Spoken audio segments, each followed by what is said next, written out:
Welcome back to Aliyah Yomi. Today we're going to be learning Metzora Rishon, the first Aliyah in Parshas Metzora. Our Parsha as a whole has 90 psukim. Our first Aliyah is 12 psukim running from Perek Yud Daled Pasuk Aleph to Yud Beis. Let's take a look at the first Aliyah and then get a summary and then some points to ponder. So we hear about now the Tzaraas HaMetzora, the laws pertaining to the person who has Tzaraas. The last Parsha talked about contracting Tzaraas, whether it be on their body, hair, or on their clothing. Now, how does a person exit that state? So we're told that this person now comes on the day of his purity, so he spent his time in quarantine, he's been healing from his plague, he comes in front of the Kohen. The Kohen then goes out to the outside of the camp, because that's where the person is, and Nirpa Nega Tzaraas Min Tzara, there is no longer a plague there. At which point in time, the Kohen now makes the following very curious command. He says that you need to take two birds, tziporim chayos, live birds, they have to be pure birds, that means they have to be kosher, and 8 eres, this is cedar wood, shnei tolas, a crimson thread, ve'ezov, and hyssop, which is a type of bush. And what happens is we shecht, the Kohen will now slaughter the one bird into a earthenware vessel on mayim chayim, on water which comes from a spring, and he will now take the live bird and the rest of that whole bundle. So we have the cedar wood and the azov, the hyssop, and this whole bundle, and it is dipped into the blood and water of the dead bird. At which point in time, then he will sprinkle from the al hamitzaer min Tzaraas on the person who's purifying 7 times, and this will be the process of purification.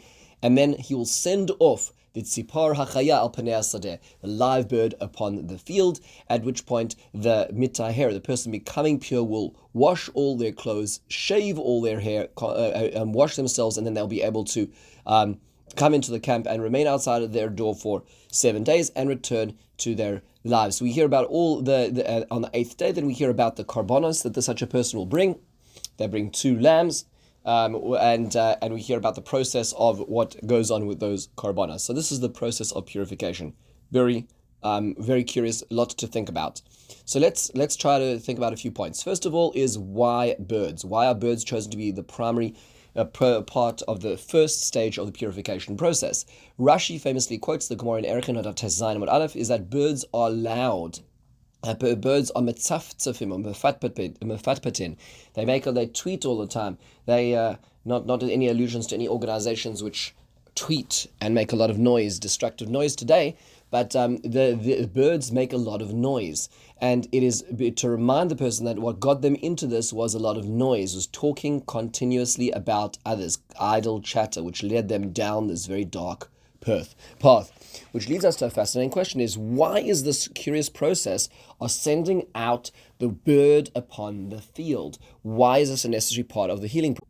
So there is a very fascinating Ramban, which is to be found on this aliyah, where he notes that this seems similar to a process that we also see elsewhere. What is that process? The Ramban says, well, where do we have 2 identical animals, one which is slaughtered, the other one which is sent out into the wilderness? That is what we're about to learn about in Parshas Achrei Mos, where the process of the avodah of Yom Kippurim, the service on Yom Kippur, is where there are 2 seirim, 2 goats.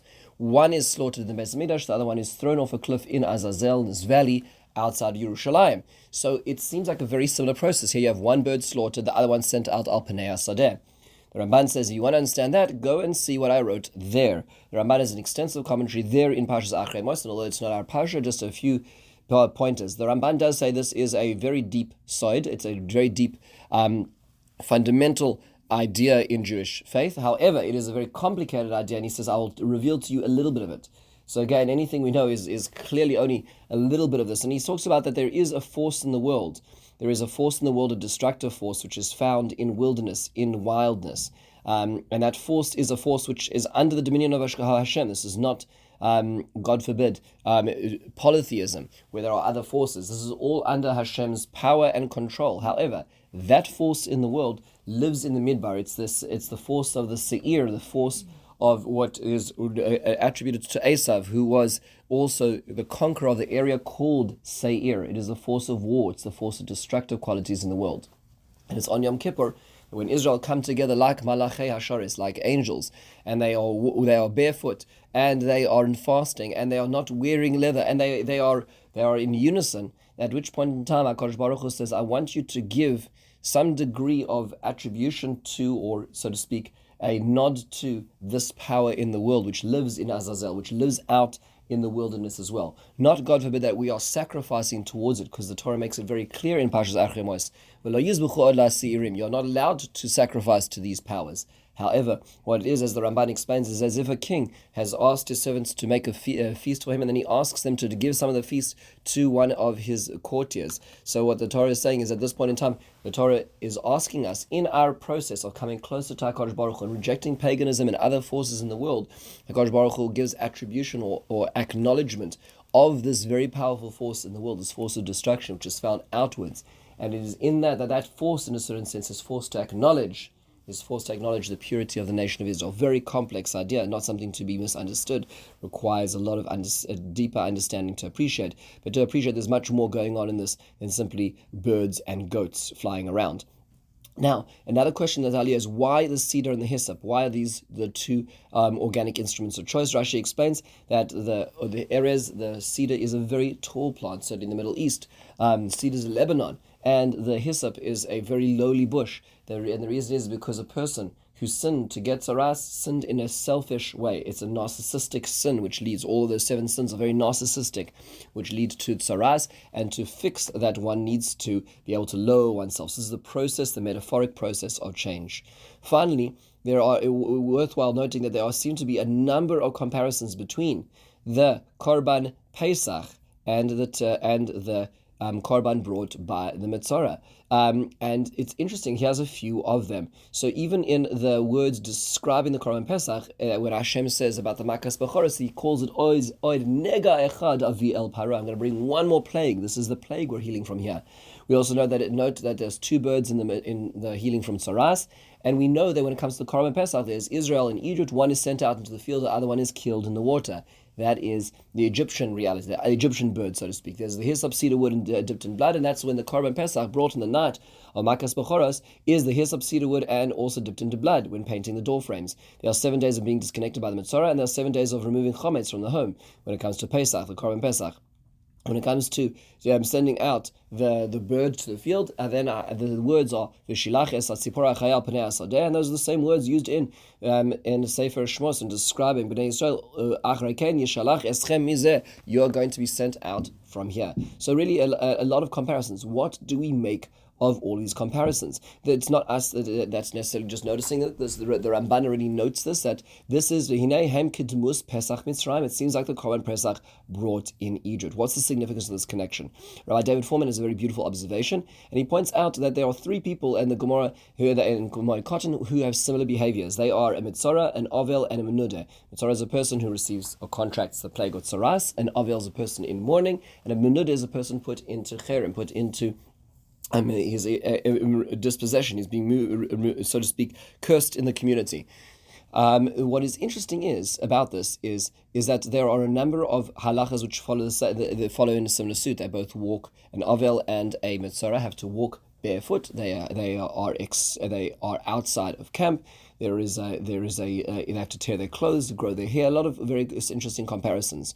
Why is the Metzora in a certain sense an Avelos? Rav Foreman argues that if you think about it, when a person is in the presence of somebody who's passing away, a person is passing away, a lot of times it's very traumatic for those in the hospital room by the bedside, because they realize they're losing somebody very special and precious to them.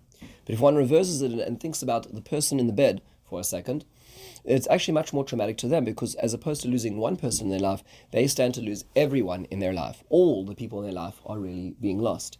In a certain sense, they are the ones who are subject to the most amount of suffering psychologically than any of the other people in the room, necessarily. And if you think about that to a certain sense, when a person exists, perhaps what the Metzora is a state of mourning. But the mourning is for themselves. How so? Well, a person exists on 2 levels. They exist on a level as an individual, as an I, and they exist on a level of a we. The second level of existence is something which the world is very fast losing in a hyper-individualistic Western society, which really only cares for self-advancement. But in Jewish life, community and being with others who we don't necessarily appreciate just the same way, and don't share the same tastes, and don't share the same demographic, and don't have the kids in the same school, that's Jewish community. That's how it works. We're supposed to be like that.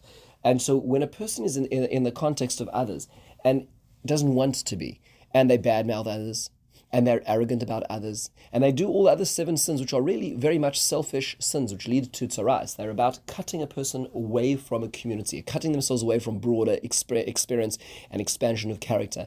When a person does that, in a certain sense, they have killed their community persona to a degree that they've really buried the we part of their I, and they need to sit shiva for it. They need to go through a process of sitting shiva for themselves, in order for themselves to recuperate, to be a resurrection of the we part of the I as well. That's what the Metzora needs to do. And if you think about this for a second, that's why it explains how it comes back to the Korban Pesach, the element of freedom. It was at the time of the Korban Pesach when Israel were a subsection, a subculture of Egyptian society, became their own we. They were no longer individuals in an Egyptian society. They were Hebrews as part of the Israelite nation. It was at that point in time there was a transformation of the we. That is the Pesach, the Korban Pesach, the Metzora is bringing essentially in order to recuperate their we, which is what they jeopardized as well. Very powerful idea, and this is perhaps what's going on. Suggestion made by our David Foreman. With this, we conclude the first Aliyah in Parshas Metzora. In the meantime, have a wonderful and meaningful day.